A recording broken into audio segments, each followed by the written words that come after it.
প্রধান উপদেষ্টার সঙ্গে রাজনৈতিক দলগুলোর সংলাপ শনিবার থেকে।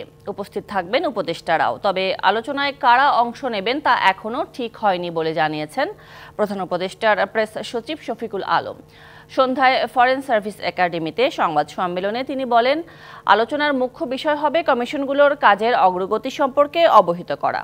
আলোচনা হবে আইনশৃঙ্খলা পরিস্থিতি নিয়েও। এই শনিবার থেকে আবার নতুন দফা আলোচনা শুরু হবে। দেশের প্রধান প্রধান দলগুলোর সাথে আলোচনা হবে।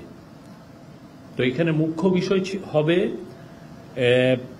সেটা হচ্ছে যে কমিশনগুলো যেটা হয়েছে, আপনারা জানেন 6টা কমিশন হয়েছে, এটার কাজের অগ্রগতি সম্পর্কে অবহিত করা হবে তাদেরকে, এবং দেশের আইন শৃঙ্খলা বিষয়েও তাদের সাথে কথা হবে এবং তাদের পরামর্শ নেওয়া হবে।